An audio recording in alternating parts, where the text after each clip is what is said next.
Hello guys, welcome back to my channel. আজকে আমি আপনাদেরকে দেখাতে চলেছি বিয়েবাড়ির স্টাইলে কী করে ঘরোয়া পদ্ধতিতে ডিমের খোরমা বানাবেন। তাহলে চলে আসুন, দেখে নেওয়া যাক।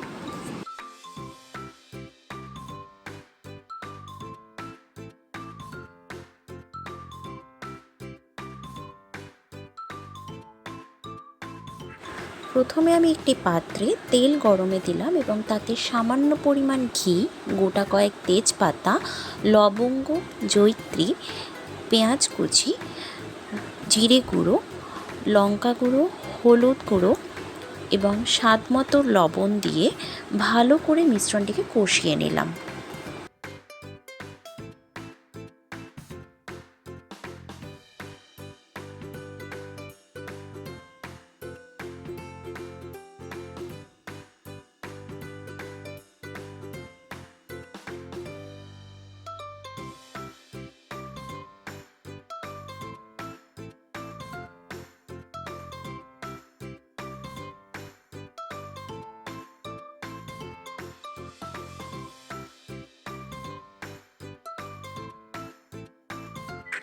আপনারা অলমোস্ট দেখতে পাচ্ছেন আমার মশলাটি কষানো কমপ্লিট।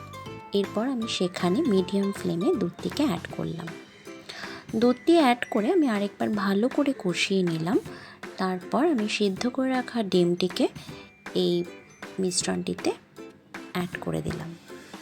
ব্যাস, এরপর আমি পেঁয়াজের বেরেস্তা এবং কাঁচা লঙ্কা দিয়ে নামিয়ে নিলাম গরম গরম বিয়েবাড়ির স্টাইলে ঘরোয়া পদ্ধতিতে ডিমের খোরমা। Thank you friends. See you in my next vlog. Bye bye.